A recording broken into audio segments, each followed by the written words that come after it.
네, 다음은 이제 IO 메커니즘인데요. 자세한 것들은 사실 3학년에서 다루는 컴퓨터 구조에서 자세히 다루게 될 겁니다. 여기서는 간단히 용어에 대한 설명만 좀 하고 넘어가도록 하겠습니다. 일단 이제 Polling I/O, Interrupt Driven I/O, DMA I/O 이렇게 있는데요. I/O 장치, 즉 인풋, 아웃풋 디바이스들이 여러 개가 있을 때 이제 위에 있는 프로그램들이 입출력을 하려고 하다 보면 입출력 장치들이 여러 개가 있다 보니 어느 장치에서 입력을 하려고 레디를 하고 기다리고 있는지, 또 어느 장치에서 출력을 하려고 레디를 하고 기다리고 있는지, 이런 것들을 이제 그때그때 서비스를 해줘야 되는데, 폴링 IO는 이제 물어보는 거죠. 돌아가면서 한 번씩. 예를 들어 이제 그 자기 표현이 익숙하지 않은, 또는 언어가 잘 안 통하는 그런 사람들이 이제 편안하지 않은 좀 어려운 상태에 있으면 이제 도와주는 사람들이 와서 물어봅니다. 너 뭐 필요한 거 없어? 도와줄 거 없어? 그렇죠. 하나도 빠뜨리지 않고 돌아가면서 한 번씩 다 물어봐야 돼요.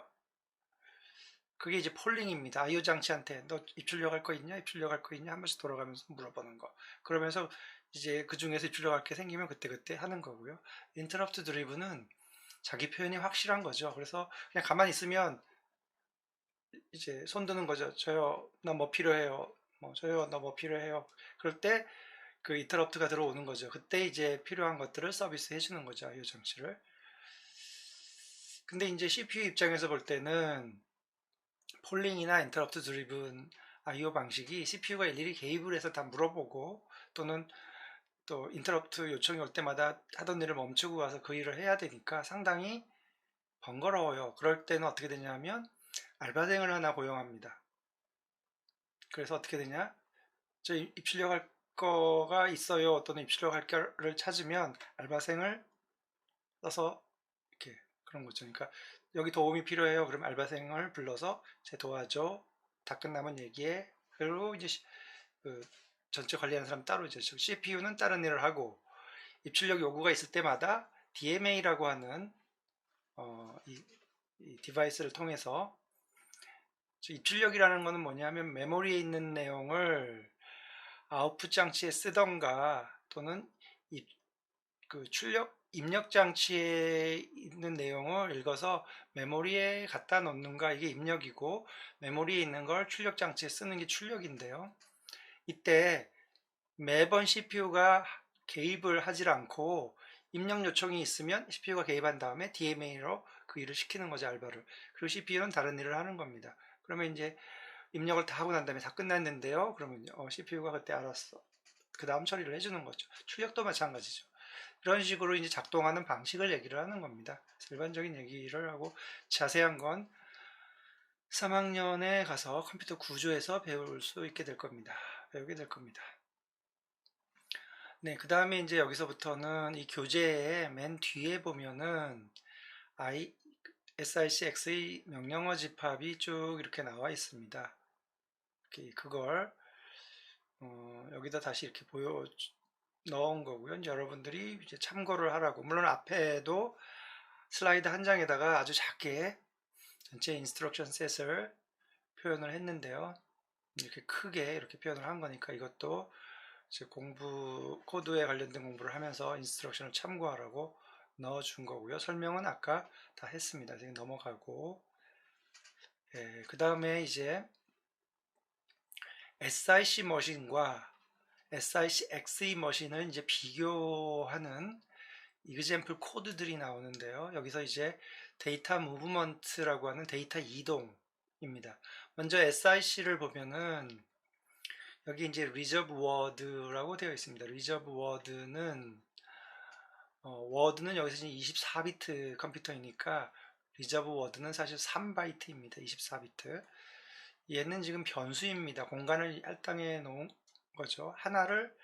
공간을 하나 할당해, 워드를 하나 할당하라는 얘기죠.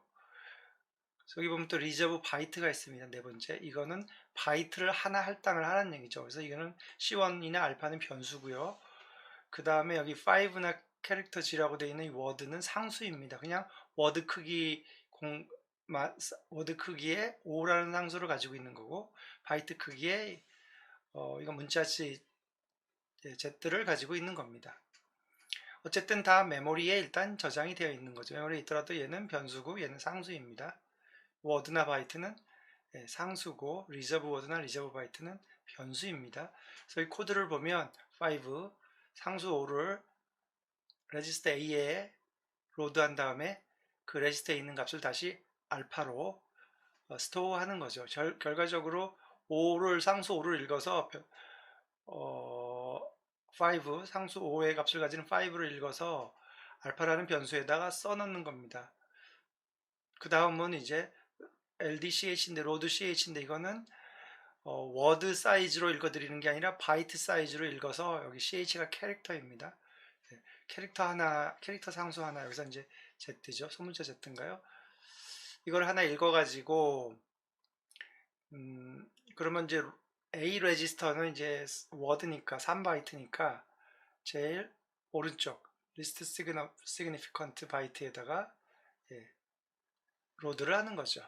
그 로드한 걸 다시 C1은 변수이죠. 바이트 사이즈의 변수에다, 메모리에다가 다시 저장을 하는 겁니다. 결과적으로 상수 읽어서 다시 변수에 저장, 상수 읽어서 변수에 저장. 얘는 워드 사이즈, 얘는 바이트 사이즈입니다. 그 메모리를 몇 번 읽느냐 하면 한 번, 두 번, 세 번, 네 번. 상수든 변수든 다 메모리를 액세스 해야 되죠. 그런데 이걸 SIC-X2로 하게 되면 일단은 상수는 따로 정의할 필요가 없습니다. 왜냐하면 immediate 모드, 즉시 모드가 있기 때문에 코드상에 직접 이렇게 5 대신에 샵5를 넣고 캐릭터 G 대신에 샵90, 이게 아스키 코드로 이제 Z를 나타내나요? 예. 그렇게 해서 이 코드가 이렇게 바뀌니까 결과적으로 메모리를 한 번, 두 번, 세 번, 네 번 액세스를 할 걸 실제로 얘는 이제 명령어 코드 안에 있는 즉시 값이니까 메모리 액세스를 안 하죠. 얘도. 그 다음에 이 명령어를 실행할 때는 알파라는 메모리를 액세스해야 되고 C1이라는 메모리를 액세스해야 되고 실제 메모리 액세스가 반으로 줄어들죠. 이 얘기는 뭐냐면 앞에서도 언급을 했듯이 메모리를 읽거나 쓸 때 걸리는 시간은 딜레이가 상당히 큰데 CPU 내에 있는 레지스터를 읽거나 쓸 때는 굉장히 빠릅니다. 그래서 즉 SIC보다 SIC-X2로 똑같은 코드를 만들어서 실행을 시키더라도 훨씬 빠르다는 얘기죠. CPU가 빠르다는 얘기가 아니라 메모리 액세스가 반으로 줄어든다는 얘기죠. 그 얘기가 여기 이제 나와 있는 거고요. 그 다음에 이제 산술 연산을 하는 건데 이건 이제 SIC입니다. SIC. SIC에서는 보면 알파, 베타, 감마, 델타, 인크리스 이렇게 해서 리저브 워드 그래서 이제 3바이트, 24비트짜리 공간을 5개를 할당을 받고 이거는 이제 상수죠. 워드는 이제 원이라는 이름에 실제는 얘는 상수 값입니다. 1. 여기는 공간의 개수를 나타내고 여기서 1은 상수 값을 나타냅니다. 1. 그래서 보면은 알파 변수에 있는 지금 뭐가 들어있는지 모르지만 알파에 있는 변수를 레지스터 A로 읽어드린 다음에 레지스터 A에다가 increase에 있는 내용을 더해가지고 다시 누적을 시키고 거기에다가 다시 상수 2를 빼서 다시 누적을 시키고 그 최종 누적된 레지스터 A에 있는 값을 베타에다가 저장합니다. 결국 이겁니다. 알파에다가 인크리스 더하고 상수 2를 뺀 다음에 베타에다 저장합니다. 그리고 이어서 똑같은 작업을 하지요.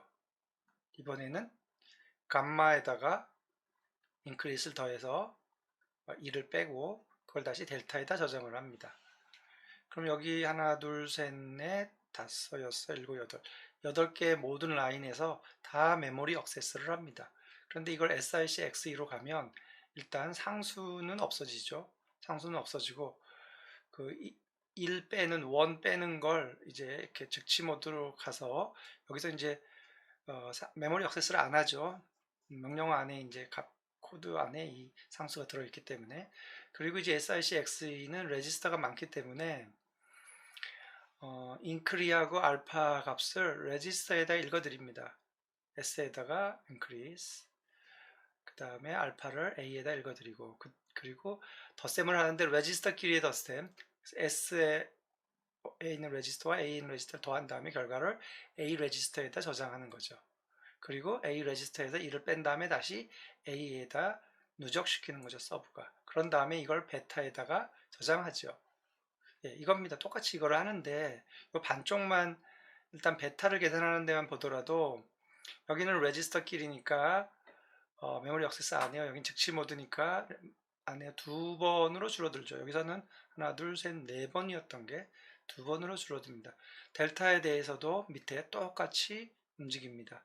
그래서 SIC보다 SIC X2를 사용할 때 메모리 액세스를 반으로 줄일 수 있다. 속도가 2배로 빨라질 수 있다라고 뭐 정확하게는 아니지만 일단 이제 대략 그렇게 얘기를 할 수가 있는 거죠.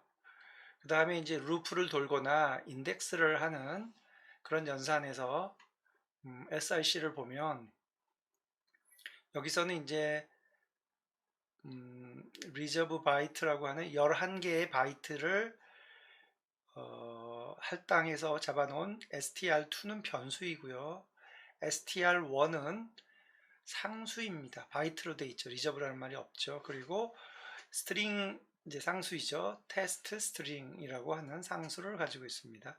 그리고 0하고 11을 0하고 11이라는 이름의 상수로 저장을 했죠. SIC에서는 0, x에다 읽어드리고 그 다음 x가 나오는 걸로 봐서 이제 인덱스드 모드인데 str이 이제 상수니까 메모리 시작 주소 거기다 이제 x를 인덱스를 하는 거죠. 더해서 그 안에 있는 내용은 처음에 이제 t가 되겠죠. t를 이제 ch니까 캐릭터 하나라는 거죠. 레지스터 a로 읽어드리고 그걸 다시 기준은 이번엔 스트링 2죠. 2는 11개의 바이트를 잡아놨으니까 그 시작 주소에다 x는 똑같이 움직이니까 첫 번째 거기다 저장합니다. 그리고 tix가 나왔는데 이거는 x 값을 x 레지스터를 증가시킨 increase x죠. 증가시킨 다음에 테스트 하는 겁니다. 테스트는 컴페어 하는 거죠. 11하고 비교를 합니다. 즉 x는 처음에 0을 가져왔고 그 다음에 0으로 넣어서 인덱스 첫 번째 거를 다 했고 그 다음에 1 증가시키면 이제 1이 되죠. 그래서 그 1이 11하고 비교해서 크냐 작냐 작으니까 다시 점프 레스 댄에서 무브로 갑니다. 그래서 이걸 반복을 계속 하다가 x가 이제 10일 때까지는 하고 x가 11이 되면 11이 되면 같아지니까 이제 무브로 안 가죠. 그래서 빠져나옵니다. 즉 0에서 10까지 11개를 무브한 겁니다. 11개의 바이트 스트링을 메모리 이쪽에서 다른 쪽으로 즉 11바이트의 스트링 상수를 다른 변수에다가 이제 카피하는 거죠. 네, 그런 건데 이걸 SIC X2로 보면 일단 여기서 상수로 정해놨던 3개가 일단 이제 바이트로 잡은 건 남고 요거 2개가 사라졌네요. 스트링으로 돼 있으니까 그냥 남겨뒀네요. 왜냐하면 이렇게 긴 스트링을 이렇게 즉시 모드 안에 표현할 수는 없으니까. 그래서 0과 11 되어 있는 것만 이렇게 즉시 모드로 가서 레지스터 t와 x에다 넣고 나머지는 아까 그거랑 똑같죠. 그 다음에 여기서는 tixr입니다. 그래서 여기 x를 1 증가시키고 비교를 하는데 x라는 레지스터와 t라는 레지스터를 비교합니다. compare. 그래서 x가 t보다 t에 있는 값, t는 처음에 11로 넣었기 때문에 x는 0으로 시작했죠. 그래서 증가하면 1이죠. 1하고 11하고 비교해서 작으면 1로 가고 반복을 하죠. 그래서 루프 안에만 보면 하나, 둘, 이거죠. 하나, 둘, 셋. 여기서는 이제 레지스터가 있기 때문에 메모리 액세스를 안 하죠. 그런데 여기서는 이 11은 변수, 상수이니까 역시 메모리 액세스를 하지요. 그렇죠? 그래서 결과적으로 이 루프를 11번 돈다면 여기서는 메모리 액세스가 11번이 더 추가가 되고 여기서는 메모리 액세스가 없기 때문에 11번이 절약이 되는 거죠. 그만큼 시간이 짧아진다. 빨리 실행된다. 또 다른 예로 이제 SIC에서는 리저브드 워드 100이에요. 이거는 이제 리저브드 워드니까 24비트짜리 공간을 100개를 마련하라는 얘기죠. 이제 어레이 선언해 놓은 거랑 비슷하죠. 알파, 베타, 감마. 어레이 선언해 놓은 거랑 비슷합니다. C 언어에서. 인덱스는 그냥 워드 하나 선언한 거죠. 이건 공간입니다. 공간 하나. 근데 여기서 워드라고 되어 있는 거 이거는 실제 숫자 상수값입니다. 상수이기 때문에. 그래서 여기 있는 제로와 K300과 3를 상수로 잡아놓고 레지스터 A에다가 제로를 넣고 그 A를 다시 인덱스에다 넣고 그렇죠. 그리고 다시 인덱스에 있는 값을 X로 가져옵니다. SIC이기 때문에 이게 안 되죠. 이렇게 할 수밖에 없죠. SIC X1하면 좀 더 쉽게 할 텐데.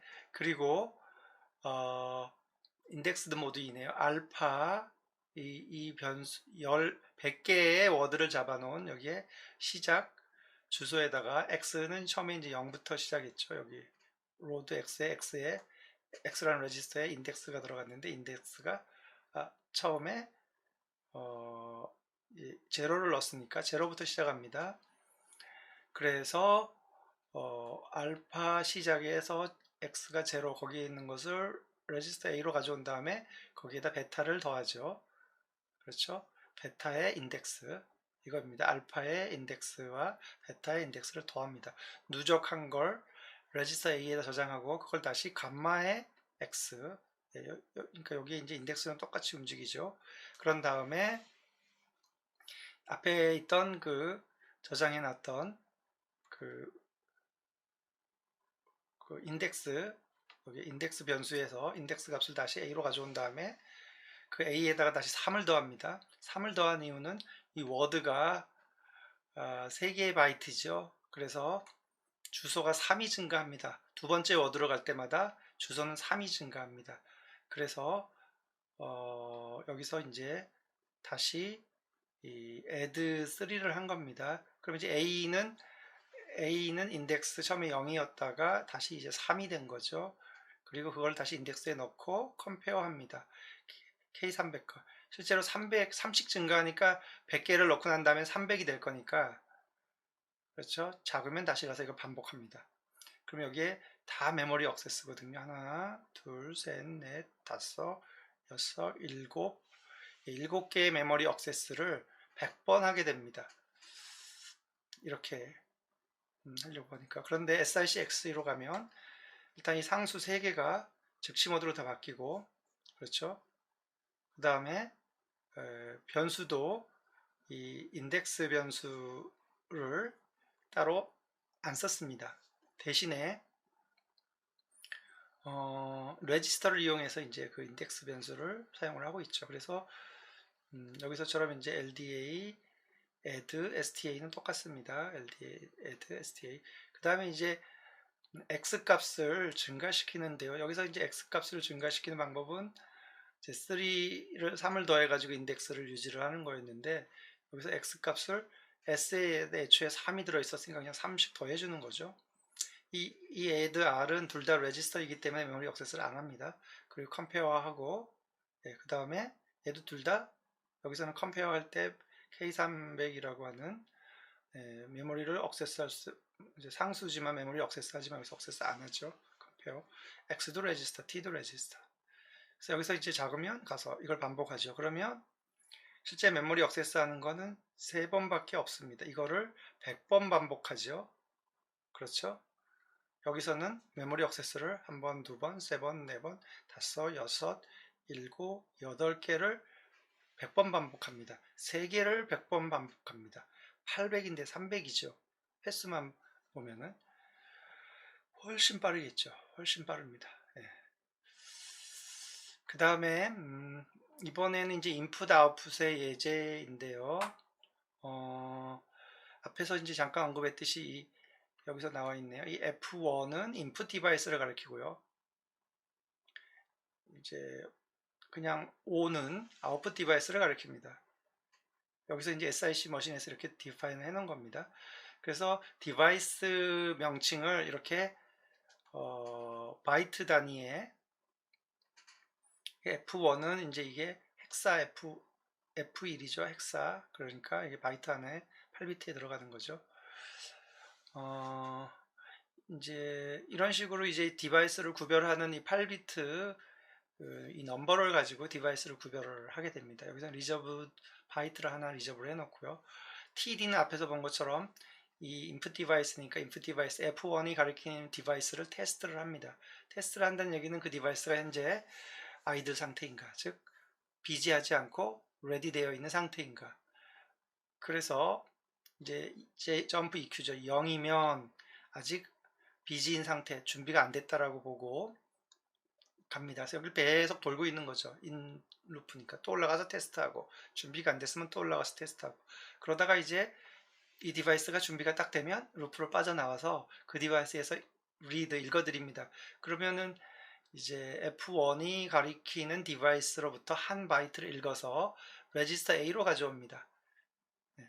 레지스터 A는 워드이고 3바이트니까 제일 오른쪽 리스트 시그니피컨트 바이트에 이제 값이 들어올 테고, 그거를 store ch, store 캐릭터로 해서 다시 메모리에 씁니다. 데이터가 이제 바이트 단위의 메모리를 하나 잡아놓은 거죠.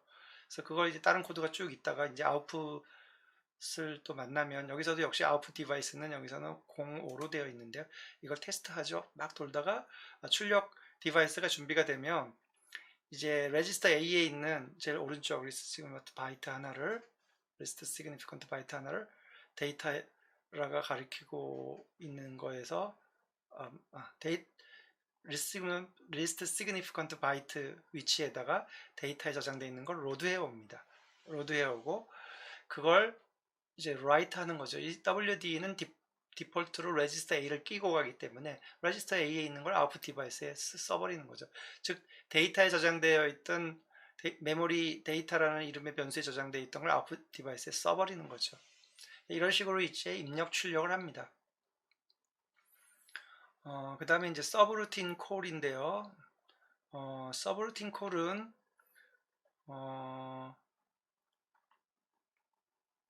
보면은 F1이 인풋 디바이스죠. 여기서 뭔가 read라고 하는 점프 서브루틴 코드가 있네요. 그러면 이제 실행하다가 점프 서브루틴 read를 만나면 이제 일로 점프를 해서 얘를 실행을 하는 겁니다. 그러다가 R 서브를 만나면 return 서브루틴을 해서 다시 요 다음 명령어로 돌아가는 거죠. 이때 이제 점프 서브루틴을 할 때 다음에 돌아올 주소는 레지스터 L에 저장되어 있고, R 서브루틴을 만나면 L 레지스터에 저장되어 있는 주소를 다시 PC, 프로그램 카운터, 다음에 실행할 명령어 주소로 받아내서 1로 옮겨가는 거죠. 어쨌거나 지금 우리는 이 read라고 하는 서브루틴을 볼 때, 제로와 여기서는 이제 K100이라고 하는 상수가 있고, 물론 이제 인풋 디바이스도 바이트 상수로 되어 있죠.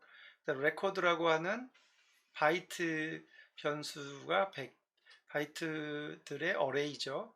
바이트들의 어레이 100개를 잡아놓은 겁니다.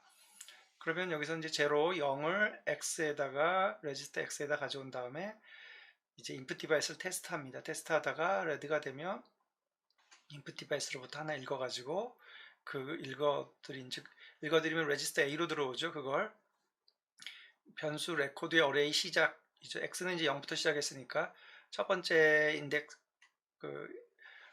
어레이의 첫 번째 인덱스에다가 인풋 디바이스 읽은 걸 쓰죠. 그 다음에 x를 1 증가시킵니다. 1이 됐을 겁니다.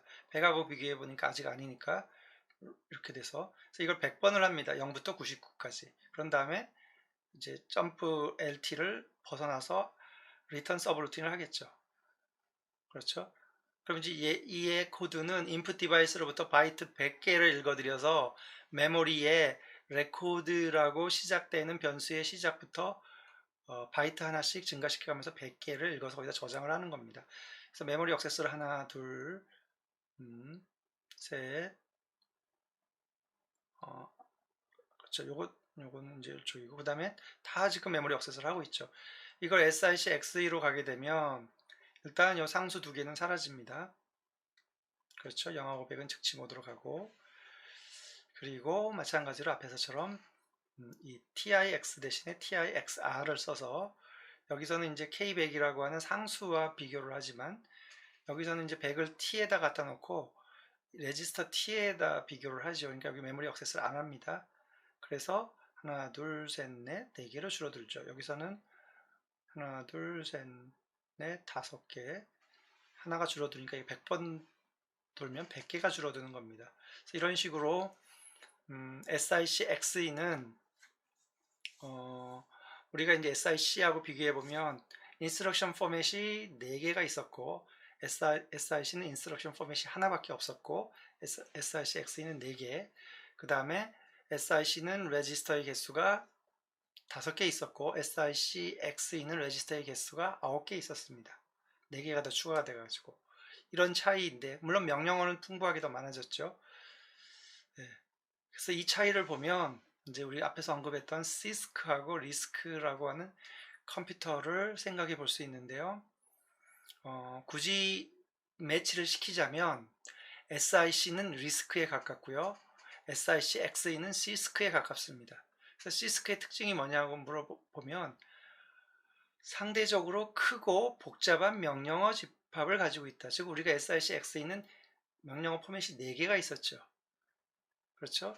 그리고 명령어의 길이가 짧은 것부터 긴 거 4가지 종류가 있었죠. 인스트럭션 길이가. 어드레싱 모드도 상당히 많이 있었죠. PC 레러티브, 베이스 레러티브도 있었고, 뭐 익스텐디드도 있었고, 그 다음에 뭐 인다이렉트, 이미디어트 이런 거 다 있었습니다. 그래서 이런 경우는 이런 명령어 종류도 많고 다양하고 길이도 들쭉날쭉하고 어드레싱 모드도 많고 하니까 하드웨어로 구현할 때 복잡합니다. 비용이 많이 들 수 있죠. 대신에 별의별 명령어를 다 갖추고 있어서 그 명령어를 쉽게 선택해서 쓰기만 하면 되죠. 어플리케이션을 작성하는 시스템 프로그램을 작성하는 입장에서도 볼 때 그 밑에 하부, 머신이 이렇게 다양한 명령어를 제공해 준다면 굉장히 편리할 겁니다. 그런데 이제 Reduced Instruction Set 컴퓨터는 명령어 길이가 고정되어 있어요. 대부분 이제 하나 정도로 SIC가 하나로 고정되어 있던 것처럼 그래서 모든 명령어의 실행 시간이 다 똑같은 거죠. 그래서 실제로 이제 실행 시간이라고 할 때 이제 모든 컴퓨터에는 이제 클럭이라고 하는 어떤 그 시간에 의존적인 시그널이 들어갑니다. 그래서 우리가 반도체라고 얘기를 할 때 반도체는 어떤 때는 도체로 됐다, 어떤 때는 부도체로 됐다, 이게 반도체지요. 그러면 전류를 흐르게 했다, 안 흐르게 했다를 하는 게 반도체인데 이 클럭이라고 하는 시그널이 들어갈 때마다 전류를 흐르게 하고 안 흐르게 하고 흐르게 하고 안 흐르게 하고 이렇게 할 수 있다는 얘기죠. 그러면은 클럭이 들어갈 때마다 전류가 흐르게 하면 클럭이 들어갈 때마다 명령 하나씩 실행시킬 수가 있는 거죠. 예를 들어 이제 그렇게 생각할 수 있습니다. 그러니까 이제 요즘 우리가 CPU 클럭을 얘기할 때 3 곱하기 10의 9승 뭐 기가헤르츠의 클럭이 들어간다. 메인 CPU 클럭 스피드를 얘기할 때. 그러면 이제 이론적으로 보면은 초당 3 곱하기 10의 9승계의 명령어를 실행할 수 있는 겁니다. 뭐 꼭 그런 건 아니지만 대략. 그러면 이 리스크 같은 경우는 모든 명령어가 예를 들어 한 클락에 명령 하나씩 실행시키게 만들 수 있는데 왜냐하면 명령어의 길이가 똑같고 실행 시간을 똑같이 만들 수 있으니까. 그런데 시스크는 명령어가 들쭉날쭉 길이도 다양하고 그러니까 어떤 명령어는 한 클럭에 끝나고 어떤 명령어는 2클럭이 필요하고 어떤 명령어는 3클럭, 뭐 4클럭 이렇게 필요한 명령어들도 있습니다. 그러다 보니 이 아래는 이제 우리가 파이프라인을 생각해 볼 수 있어요. 뭐냐면 처음에 하나를 집어넣으면 하나가 처리가 되고 그 다음 두 번째 자리로 옮겨가면 그 다음에 또 하나를 집어넣어요. 그럼 얘네들 또 다음 자리로 옮겨가고 또 하나를 집어넣고 그런 식으로 계속 밀어 넣으면 하나씩 옮겨가면서 나중에는 이제 이 끝에서 클럭 하나마다 하나씩 툭툭 튀어나옵니다. 아웃풋이. 그런데 시스크 같은 경우는 하나를 집어넣는데 그 다음에 한 칸 올려갔는데 그 다음에 하나 명령어 집어넣는데 이거는 클럭 하나에 실행이 안 돼. 클럭 2개가 필요해요. 그러면 클럭 2개가 옮겨갈 동안 얘는 실행이 안 되고 클럭을 소비하는 거죠. 그럼 실제 여기서 한 클락마다 하나씩 안 나오고 어떤 거는 나오고 어떤 거는 2클락이 지나야 하나 나오고 어떤 건 3클락이 지나야 하나 나오고 그러면 실제로 처리율 면에서 볼 때 시스크는 들쭉날쭉해서 일정하지가 않습니다. 그러니까 파이프라인을 쓰기가 비효율적입니다. 그래서 리스크는 모든 명령어의 길이가 실행되는 사이클을 동일하게 함으로써 파이프라인이라는 걸 써서 전체 시스템 성능을 높이는 거고요. 그렇지만 이제 리스크 기반에서 우리가 시스템 프로그래밍을 할 때는 명령어들이 개수도 적고 단순하기 때문에 복잡한 일을 하려면 이 명령어들을 많이 여러 번 써야 됩니다. 그런데 시스크 같은 경우는 이미 다양한 명령어들을 많이 만들어 놔서 시스템 프로그래머들이 프로그램을 할 때 그 명령어들을 그냥 선택해서 쓰면 어떤 명령어는 한 클락에 끝나고 어떤 명령어는 뭐 세 클락 필요하고 어쨌거나 프로그래머 입장에서는 이게 편리할 수 있습니다. 그래서 지금 우리가 쓰고 있는 인텔 CPU들 시스크이고요. 그 다음에 ARM이라고 하는 CPU는 리스크로 되어 있습니다. 그래서 ARM은 주로 모바일 기기에 쓰이는데 모바일 기기에 쓰인다는 얘기는 배터리 파워가 한정되어 있는데 성능을 향상시키기 위해서 이걸 쓰는 겁니다. 그래서 아까 얘기한 대로 이렇게 클럭이 많이 들어간다는 얘기는 전력을 많이 소모한다라는 뜻이죠. 그래서 시스크는 유선의 전원 공급이 전혀 걱정이 안 되는 데서는 전원은 충분하니까 클럭을 많이 집어넣어도 뭐 문제가 없지만 이런 경우는 이제 저전력으로 해야 되기 때문에 리스크로 가는 경우가 많습니다. 그래서 일단은 이제 나중에 실습할 때 이제 인텔의 16비트와 ARM의 이제 ARM은 32비트부터 나왔나요? ARM의 어셈블리와 인텔의 어셈블리를 가지고 이제 어떤 펑션을 실행하는 그런 실습을 한번 해볼 겁니다. 네, 그 자세한 거는 이제 그때 가서 다시 설명을 하기로 하고요. 이렇게 해서 일단 1장의 내용을 마치도록 하겠습니다.